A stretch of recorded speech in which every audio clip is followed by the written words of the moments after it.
പറഞ്ഞത് Indian economy on the eve of independence എന്ന് പറയുന്ന ചാപ്റ്ററിനകത്തുള്ള കാര്യങ്ങളാണ് പറഞ്ഞത്. അതിനകത്ത് നമ്മൾ പറഞ്ഞ കാര്യങ്ങൾ ഒന്നുകൂടി ഒന്ന് പറഞ്ഞിട്ട് നമുക്ക് അടുത്തയിലേക്ക് പോവാം. അതിൽ നമ്മൾ പറഞ്ഞത് ബ്രിട്ടീഷുകാർക്കുണ്ടായിരുന്ന രണ്ട് പ്രധാനപ്പെട്ട ഒബ്ജക്റ്റീവ്സുകളെ കുറിച്ചാണ് പറഞ്ഞത്. ഒന്ന്, ഇന്ത്യയിൽ നിന്ന് അസംസ്കൃത വസ്തുക്കൾ കളക്ട് ചെയ്യുക, collecting raw materials from India. ഒന്ന്. രണ്ട്, India in the market for the British manufactured goods. ബ്രിട്ടന്റെ നിർമ്മിത വസ്തുക്കൾ വിൽക്കുവാനുള്ള ഒരു മാർക്കറ്റാക്കി ആരെ കാണുക? ഇന്ത്യയെ കാണുക.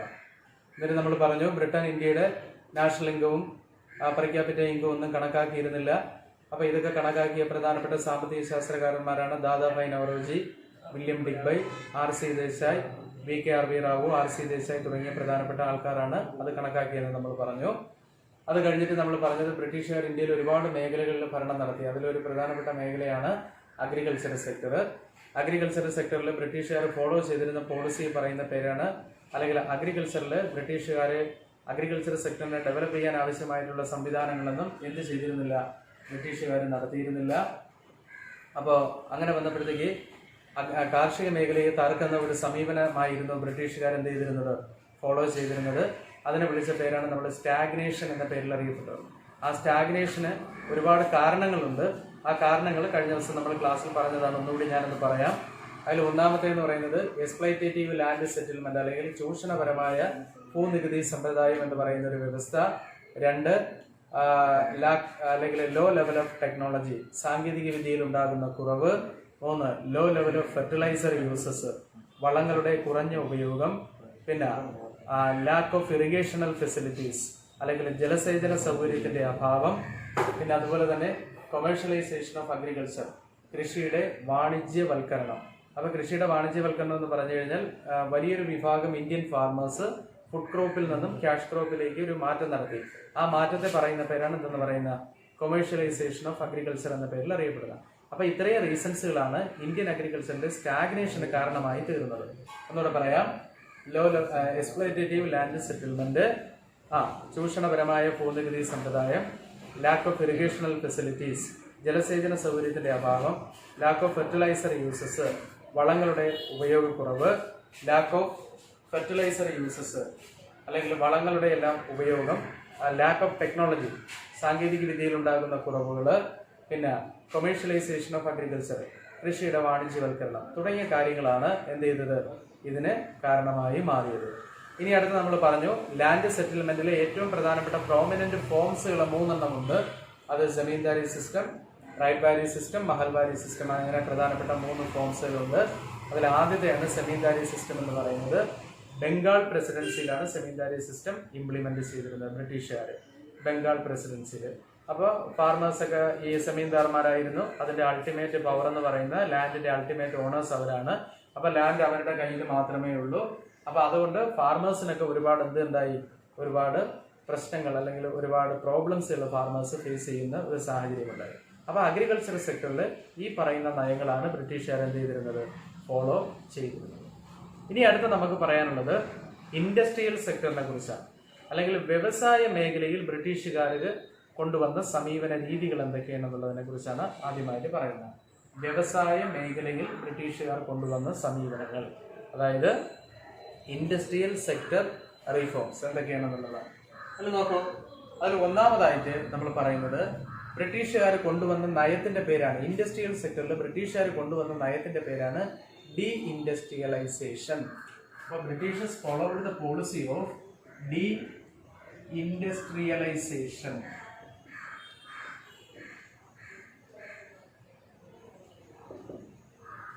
അപ്പോൾ the Britishers followed the policy of deindustrialisation, അല്ലെങ്കിൽ വികേന്ദ്രീകരണ വ്യവസായ നയമായിരുന്നു, അല്ലെങ്കിൽ വികേന്ദ്രീകൃത വ്യവസായ നയമാണ് ആര് ഫോളോ ചെയ്തിരുന്നത്, ബ്രിട്ടീഷുകാർ ഫോളോ ചെയ്തിരുന്നത്. അപ്പോൾ പരീക്ഷയ്ക്ക് ചോദിക്കുന്ന ഇതാണ്, ഇൻഡസ്ട്രിയൽ സെക്ടറിൽ ബ്രിട്ടീഷുകാർ ഫോളോ ചെയ്ത പോളിസിയുടെ പേരെന്തിനാണ്? പോളിസിയുടെ പേരെന്തിനാണ്? Deindustrialisation. ഇനി ഡി ഇൻഡസ്ട്രിയലൈസേഷൻ എന്ന് പറഞ്ഞാൽ നമ്മൾ നേരത്തെ പറഞ്ഞ 10 ഒബ്ജക്റ്റീവ്സുകൾ പറഞ്ഞല്ലോ. ഇതിനാണ് collecting raw materials from India in to the market for British manufactured goods. അതാണ് ഡി ഇൻഡസ്ട്രിയലൈസേഷന്റെ ഒബ്ജക്റ്റീവ്സ് എന്ന് പറയുന്നത്. അല്ലെങ്കിൽ ഡി ഇൻഡസ്ട്രിയലൈസേഷൻ പോളിസികൾ ഏതൊക്കെയാണെന്ന് ചോദിച്ചാൽ നിങ്ങൾ ആ 10 ഒബ്ജക്റ്റീവ്സുകൾ പറയുക. ഏതൊക്കെയാണ്? Collecting raw materials from India India in to the market for British manufactured goods. അത് പറയുക. ഓക്കെ. ഇനി ഇതിന്റെ ഇമ്പാക്റ്റുകൾ എന്തൊക്കെയാണ്, അല്ലെങ്കിൽ ഇൻഡസ്ട്രിയൽ സെക്ടറിൽ ഇതുകൊണ്ടുണ്ടാകുന്ന പ്രശ്നങ്ങൾ എന്തെല്ലാം എന്നുള്ളതിനെ കുറിച്ചാണ് നമ്മൾ ആദ്യമായിട്ട് പറയുന്നത്. അപ്പൊ അതിൽ ഒന്നാമത്തെ പ്രശ്നമായിട്ട് നമ്മൾ പറയുന്നത്, അല്ലെങ്കിൽ the Britishers followed the policy of deindustrialisation that is resulted the destruction of Indian handicrafts and Indian handicraft industries that is created massive unemployment. അപ്പോൾ ബ്രിട്ടീഷുകാർ ഡീസെൻട്രലൈസേഷൻ അല്ലെങ്കിൽ ഡീഇൻഡസ്ട്രിയലൈസേഷൻ എന്ന് പറയുന്ന പോളിസി നടപ്പിലാക്കിയത് കൊണ്ട് തന്നെ ഇന്ത്യൻ ഹാൻഡിക്രാഫ്റ്റ്സുകൾ, ഹാൻഡിക്രാഫ്റ്റ് എന്തിനാണ്? കരകൗശല വ്യവസായങ്ങൾ. അപ്പൊ ഇന്ത്യൻ കരകൗശല വ്യവസായങ്ങൾ പൂർണ്ണമായിട്ടും തകരുകയും ആൻഡ് ക്രിയേറ്റ് മാസീവ് അൺഎംപ്ലോയ്മെന്റ്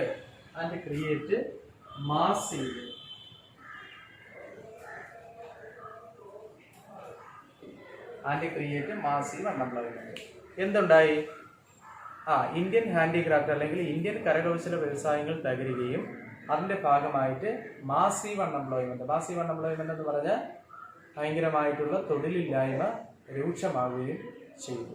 പിടികിട്ടിയോ? അപ്പോൾ ഒന്നാമത് എന്താണ് നമ്മൾ പറഞ്ഞ? Britishers followed the policy of deindustrialisation. അതിന്റെ ഭാഗമായിട്ട് എന്താ സംഭവിച്ചത്? The Indian handicraft industries are destruct ചെയ്യുക എന്ന് പറഞ്ഞാൽ തകർന്നു. ഇന്ത്യൻ വ്യവസായങ്ങളെല്ലാം തകർന്നു. അങ്ങനെ എന്ത് രൂപപ്പെട്ടു? മാസീവ് അൺഎംപ്ലോയ്മെന്റ് അല്ലെങ്കിൽ ഭയങ്കരമായിട്ടുള്ള തൊഴിലില്ലായ്മ രൂപപ്പെട്ടു. അപ്പോൾ ഒന്നാമത്തെ പോയിന്റ് മനസ്സിലായല്ലോ. Indian handicraft industries are destroy and create massive unemployment.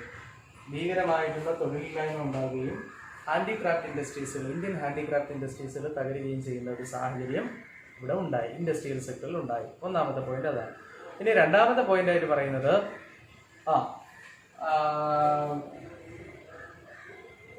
The machine made goods of Britain. Machine made goods of Britain were cheaper than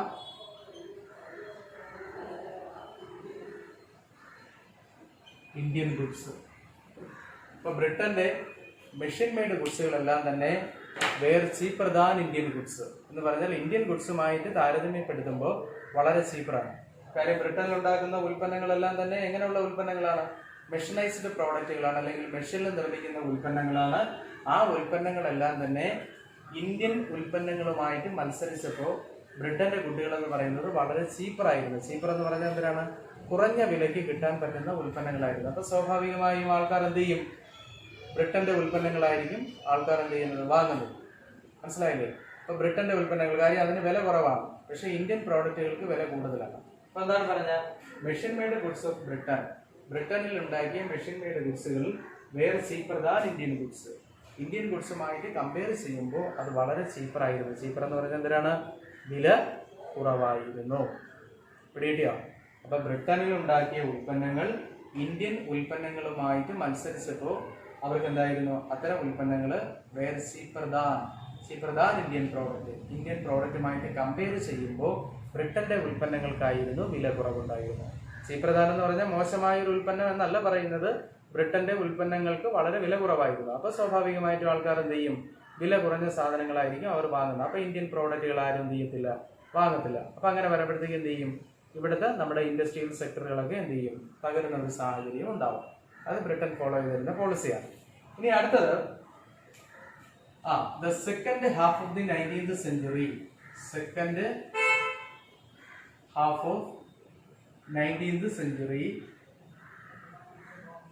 the modern industries are began to develop in India. അപ്പോൾ 19ാം നൂറ്റാണ്ടിന്റെ രണ്ടാം പകുതിയിലാണ് ഇന്ത്യയിൽ എന്ത് ചെയ്തത്? Modern ഇൻഡസ്ട്രീസുകൾ develop ചെയ്തത്. Modern industries എന്ന് പറഞ്ഞാൽ ആധുനിക വ്യവസായങ്ങൾ. അതിന് ഉദാഹരണമായിട്ട് പറയുന്നത് കോട്ടൺ, ജൂട്ട്, പിന്നെ ഷുഗർ, പേപ്പർ, തുടങ്ങിയ പ്രധാനപ്പെട്ട ഇൻഡസ്ട്രികളാണ് എന്ത് ചെയ്തിരുന്നത്, ഡെവലപ്പ് ചെയ്തിരുന്നത്. അപ്പം ഏതൊക്കെയാണ്? കോട്ടൺ, ജൂട്ട്, ഷുഗർ, പേപ്പർ പോലുള്ള വ്യവസായങ്ങളാണ് 19ാം നൂറ്റാണ്ടിന്റെ പകുതിയിൽ ഇന്ത്യയിൽ ഡെവലപ്പ് ചെയ്തിരുന്ന പ്രധാനപ്പെട്ട വ്യവസായങ്ങൾ. അപ്പോൾ the second half of the 19th century, many of the modern industries are began to develop in India. The examples are cotton, jute, sugar and paper industries, etc. Okay, and many of the cotton industries mainly concentrated in Gujarat and Maharashtra.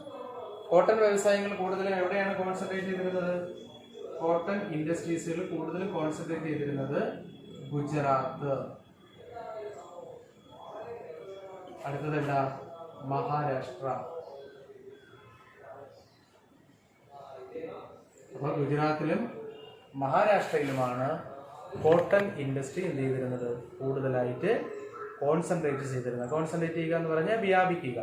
കൂടുതലായിട്ട് ഇൻഡസ്ട്രികളൊക്കെ തന്നെ ഇന്ത്യയിൽ ഏറ്റവും കൂടുതൽ കോട്ടനും ജൂട്ടും ഇൻഡസ്ട്രികളെല്ലാം തന്നെ concentrate ചെയ്തിരുന്ന അല്ലെങ്കിൽ വ്യാപിച്ചിരുന്നത് ഗുജറാത്ത്, മഹാരാഷ്ട്ര പോലുള്ള പ്രദേശങ്ങളിലാണ്. ഓക്കെ, ഇനി അപ്പോൾ മൊത്തത്തിൽ ബ്രിട്ടന്റെ ഈ നയം എന്ന് പറയുന്നത് ഇന്ത്യയിൽ ഇന്ത്യൻ ഇൻഡസ്ട്രി കംപ്ലീറ്റ് തകർക്കുന്ന ഒരു നയമായിരുന്നു ബ്രിട്ടീഷുകാർ ഫോളോ ചെയ്തിരുന്നതെന്ന് പറഞ്ഞു. ഇനി ഇന്ത്യൻ വ്യവസായത്തിലെ ഒരു നാഴികക്കല്ലായിട്ട് നമ്മൾ പറയുന്നത് a major landmark of Indian industry is the landmark of Indian industry is the setting up of TISCO. TISCO എന്തിനാണ്ട? Tata Iron and Steel Company ഇന്ത്യയിലെ ഇരുമ്പുരുക്ക് വ്യവസായം സ്ഥാപിതമാക്കപ്പെട്ടു. സ്ഥാപിച്ചത് 1907 1907 ബീഹാറിലെ ജംഷഡ്പൂർ എന്ന് പറയുന്ന സ്ഥലത്ത്. എവിടെയാണ്? ജംഷഡ്പൂർ. ജംഷഡ്പൂർ എന്ന് പറയുന്ന സ്ഥലത്ത് ജംഷഡ്ജി ടാറ്റ, ജംഷഡ്ജി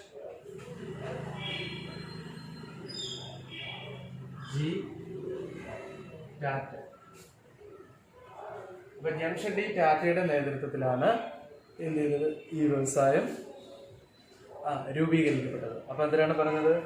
അപ്പോൾ ഇന്ത്യൻ ഇൻഡസ്ട്രിയുടെ ഒരു പ്രധാനപ്പെട്ട ലാൻഡ് മാർക്കായിരുന്നു, അല്ലെങ്കിൽ ഏറ്റവും പ്രധാനപ്പെട്ട ഒരു സവിശേഷതയായിരുന്നു 1907 ടിസ്കോ എന്നറിയപ്പെടുന്ന വ്യവസായത്തിന്റെ സ്ഥാപനം, അല്ലെങ്കിൽ Tata Iron and Steel company എന്ന് പറയുന്ന വ്യവസായത്തിന്റെ സ്ഥാപനം.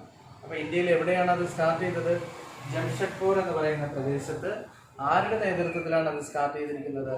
ജംഷഡ്ജി ടാറ്റ എന്ന് പറയുന്ന ആളിന്റെ നേതൃത്വത്തിലാണ് ഈ വ്യവസായം എന്ത് ചെയ്തത്, സ്റ്റാർട്ട് ചെയ്തത്. പിടിക്കുക. അപ്പോൾ ഇന്ത്യൻ ഇൻഡസ്ട്രിയുടെ ഏറ്റവും പ്രധാനപ്പെട്ട ഒരു ലാൻഡ് മാർക്ക് എന്ന് പറയുന്നത്, അല്ലെങ്കിൽ വഴിത്തിരിവെന്ന് പറയുന്നത് 1907 ടിസ്കോ എന്നറിയപ്പെടുന്ന വ്യവസായമാണ്. ടിസ്കോ എന്ന് പറഞ്ഞു കഴിഞ്ഞാൽ Tata Iron and Steel company എന്നാണ് അതിന്റെ പൂർണ്ണമായിട്ടുള്ള രൂപം. Tata Iron and Steel company, TISCO. അതായത് ഇത് സ്ഥാപിച്ചത് ആരാണ്? ജംഷഡ്ജി ടാറ്റ എന്നറിയപ്പെടുന്ന ആളാണ്. ഏത് ഭാഗത്താണ്? ബീഹാറിലെ ജംഷഡ്പൂർ എന്ന് പറയുന്ന പ്രദേശത്താണ് ഇത് സ്ഥാപിച്ചത്. അപ്പോൾ ഇന്ത്യൻ ഇൻഡസ്ട്രിയുടെ ഒരു വലിയ ലാൻഡ് മാർക്കിംഗ് ആയിട്ട് നമ്മൾ വിശേഷിപ്പിക്കപ്പെടുന്ന സംഭവം ഇതാണ്. ഇനി അടുത്ത നമ്മൾ പറയുന്നത് the contribution of, അല്ലെങ്കിൽ the capital good industries did not develop in India. ഏതാണ്? capital good industries.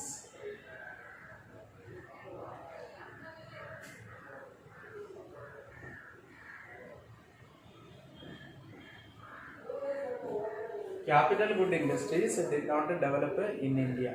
ഇന്ത്യയിൽ ക്യാപിറ്റൽ ഗുഡ് ഇൻഡസ്ട്രീസുകൾ എന്ത് ചെയ്തിരുന്നില്ല? ഡെവലപ്പ് ചെയ്തിരുന്നില്ല, അല്ലെങ്കിൽ വികാസം പ്രാപിച്ചിരുന്നില്ല. കാര്യം എന്തിനാണ്? ക്യാപിറ്റൽ ഗുഡ് ഇൻഡസ്ട്രീസ് എന്ന് പറഞ്ഞാൽ മൂലധന വ്യവസായങ്ങൾ എന്നാണ് അർത്ഥം. മൂലധന വ്യവസായങ്ങൾ ഇന്ത്യയിൽ വികാസം പ്രാപിക്കണമെങ്കിൽ എന്ത് വേണം? നല്ല രീതിയിലുള്ള എന്ത് വേണം? നല്ല ഏറ്റവും ബെറ്ററായ, അല്ലെങ്കിൽ ഒരുപാട് പൈസയൊക്കെ അതിനു വേണ്ടി ചിലവാക്കണം, ബ്രിട്ടീഷുകാർ ചിലവാക്കണം. അപ്പോൾ ഒരുപാട് പൈസ ഉണ്ടെങ്കിൽ മാത്രമേ ക്യാപിറ്റൽ ഗുഡ് ഇൻഡസ്ട്രീസ് പോലുള്ള വ്യവസായങ്ങൾ നമ്മുടെ രാജ്യത്തിനകത്ത് സ്ഥാപിക്കാൻ പറ്റൂ. അപ്പോൾ അങ്ങനെ സ്ഥാപിക്കണമെങ്കിൽ ഇൻഡസ്ട്രി എല്ലാം ഇവിടെ സ്ഥാപിക്കുമ്പോൾ അതുകൊണ്ട് ആർക്കൊരു നേട്ടമില്ല, ബ്രിട്ടീഷുകാർക്ക് നേട്ടമില്ല. അപ്പോൾ അങ്ങനെ വന്നപ്പോഴത്തേക്ക് many of the capital good industries did not develop in India. ഇന്ത്യയിൽ പലതരത്തിലുള്ള ക്യാപിറ്റൽ ഗുഡ് ഇൻഡസ്ട്രികളും ഡെവലപ്പ് ചെയ്തിരുന്നില്ല. അപ്പൊ അങ്ങനെ വന്നപ്പോഴത്തേക്ക് the contribution of industrial sector to GDP was very low. ഇതിനാണ് contribution of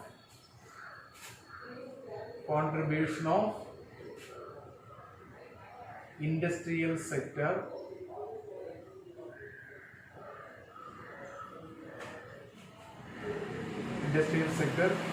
to GDP was low. അപ്പോൾ ഇന്ത്യയിൽ GDP-യിലേക്കുള്ള സംഭാവന അല്ലെങ്കിൽ GDP-യുടെ ഗ്രോസ് ഡൊമസ്റ്റിക് പ്രോഡക്റ്റ്, രാജ്യത്തിന്റെ വളർച്ചയെ സൂചിപ്പിക്കുന്ന ഏകകമാണ് GDP എന്ന് പറയുന്നത്. അപ്പോൾ GDP-യിലേക്കുള്ള ഇൻഡസ്ട്രിയൽ സെക്ടറിന്റെ കോൺട്രിബ്യൂഷൻ എന്ന് പറഞ്ഞാൽ സംഭാവന വളരെ എന്തായിരുന്നു? ലോ മീൻസ് വളരെ കുറവായിരുന്നു. പിടിക്കാം. അപ്പോൾ ഇത്രയും കാര്യങ്ങളെ നമുക്ക് ഇൻഡസ്ട്രിയൽ സെക്ടറിനകത്ത് പറയാനുണ്ട്. ഏതൊക്കെയാണ് ഇൻഡസ്ട്രിയൽ സെക്ടറിനകത്ത് നമ്മൾ പറയുന്ന കാര്യങ്ങൾ? ഇൻഡസ്ട്രിയൽ സെക്ടറിൽ ബ്രിട്ടീഷുകാർ നടപ്പിലാക്കിയ നയത്തിന്റെ പേര് ആദ്യം പറയണം. അതിന്റെ പേരാണ് ഡീ ഇൻഡസ്ട്രിയലൈസേഷൻ. ആ ഡീ ഇൻഡസ്ട്രിയലൈസേഷൻ എന്ന് പറഞ്ഞാൽ റോ മെറ്റീരിയൽസ് കളക്ട് ചെയ്യുക, ഇന്ത്യയെ ബ്രിട്ടന്റെ മാർക്കറ്റാക്കി മാറ്റുക. ഇന്ത്യൻ ഹാൻഡിക്രാഫ്റ്റ്സുകളൊക്കെ തകർന്നു, അതിന്റെ ഭാഗമായിട്ട് മാസീവ് അൺഎംപ്ലോയ്മെന്റ് ഉണ്ടായി. ഇന്ത്യൻ ഹാൻഡിക്രാഫ്റ്റ്സ് തകർന്നു, അതിന്റെ ഭാഗമായി മാസീവ് അൺഎംപ്ലോയ്മെന്റ് ഉണ്ടായി. അടുത്ത ബ്രിട്ടന്റെ മെഷീൻ മെയ്ഡ് ഗുഡ്സ് എന്ന് പറയുന്നത് ഇന്ത്യൻ ഗുഡ്സുമായിട്ട് മത്സരിക്കുമ്പോൾ ബ്രിട്ടന്റെ കുട്ടികൾക്ക് ഒരുപാട് വില കുറവായിരുന്നു. അടുത്തത് ഏതാണ്? 19-ാം നൂറ്റാണ്ടിന്റെ പകുതിയിൽ ഇന്ത്യയിൽ ജൂട്ട്, കോട്ടൺ, ഷുഗർ, പേപ്പർ തുടങ്ങിയ പ്രധാനപ്പെട്ട സിമന്റ് ഒരു വ്യവസായങ്ങളുണ്ട്. സിമന്റ് പ്രധാനപ്പെട്ട വ്യവസായങ്ങൾ ഇന്ത്യയിൽ എന്ത് ചെയ്യാൻ തുടങ്ങി? ഡെവലപ്പ് ചെയ്യാൻ തുടങ്ങി. ഇനി ഇന്ത്യയിലെ കോട്ടൺ ഇൻഡസ്ട്രികൾ പ്രധാനമായിട്ടും കോൺസെൻട്രേറ്റ് ചെയ്തിരുന്ന അല്ലെങ്കിൽ പ്രവർത്തിച്ചിരുന്നത് എവിടെയൊക്കെയാണ്? ഗുജറാത്തിലും മഹാരാഷ്ട്രയിലുമാണ്. ഇനി ഇന്ത്യൻ വ്യവസായത്തിലെ ഒരു പ്രധാനപ്പെട്ട സംഭവമായി നമ്മൾ വിശേഷിപ്പിക്കപ്പെടുന്നത് എന്തിനാണ്? 1907 ടിസ്കോ എന്നറിയപ്പെടുന്ന സ്ഥാപനമാണ്. ടിസ്കോ എന്ന് പറഞ്ഞാൽ Tata Iron and Steel company. ഇന്ത്യയിൽ ഇരുമ്പുരുക്ക് വ്യവസായം എന്ന് പറയും. ആ ഇരുമ്പുരുക്ക് വ്യവസായം 1907 ജംഷഡ്പൂർ എന്ന് പറയുന്ന പ്രദേശത്ത് ജംഷഡ്ജി ടാറ്റ എന്നറിയപ്പെടുന്ന ആളുടെ നേതൃത്വത്തിലാണ് ഈ വ്യവസായം എന്ത് ചെയ്തത്? സ്റ്റാർട്ട് ചെയ്തത്. അപ്പൊ അങ്ങനെ സ്റ്റാർട്ട് ചെയ്തപ്പോഴത്തേക്ക് ആ സംഭവമാണ് ഇന്ത്യൻ വ്യവസായത്തിലെ നാഴികക്കല്ലായി നമ്മൾ വിശേഷിപ്പിക്കുന്ന ഒരു സംഭവം. അത് നമ്മുടെ ഇൻഡസ്ട്രിയൽ സെക്ടറിൽ ഒരു വലിയ മാറ്റം ഉണ്ടാക്കി.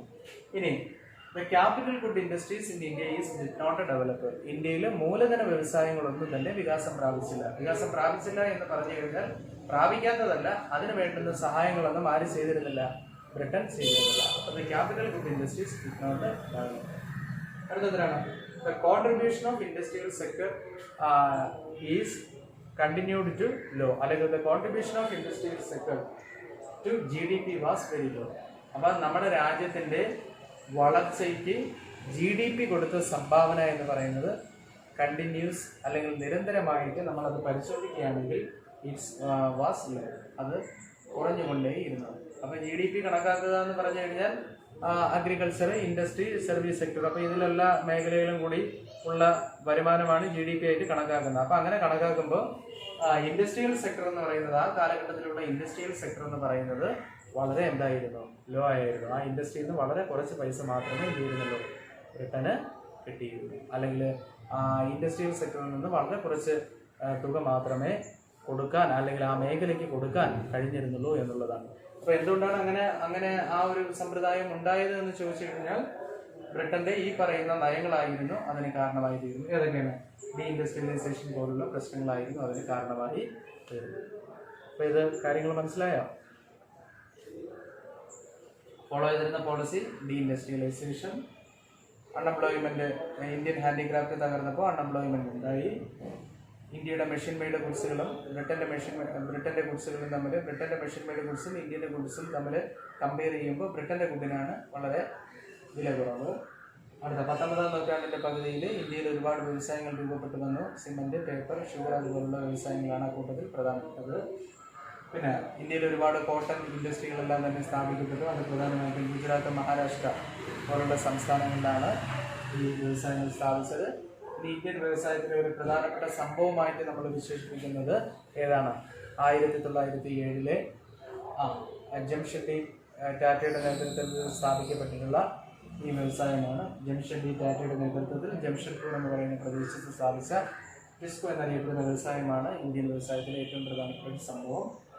പിന്നെ ഇന്ത്യയിൽ ക്യാപിറ്റൽ ഗുഡ് ഇൻഡസ്ട്രീസിന് അതിൻ്റെ ഡെവലപ്മെൻറ്റിന് ആവശ്യമായിട്ടുള്ള ഒരു കാര്യങ്ങളും ബ്രിട്ടൻ ചെയ്തിരുന്നില്ല. അങ്ങനെ വന്നപ്പോഴത്തേക്ക് ഇൻഡസ്ട്രിയൽ സെക്ടർ അതിൻ്റെ കോൺട്രിബ്യൂഷൻ, അതായത് GDP-യിലേക്കുള്ള ഇൻഡസ്ട്രിയൽ സെക്ടറിൻ്റെ കോൺട്രിബ്യൂഷൻ എന്ന് പറയുന്നത് നിരന്തരം കുറഞ്ഞുകൊണ്ടേയിരുന്നു. ഇത്രയും കാര്യങ്ങളാണ് ഇൻഡസ്ട്രിയൽ സെക്ടറിൽ നമുക്ക് പഠിക്കാനുള്ളത്. ഓക്കെ.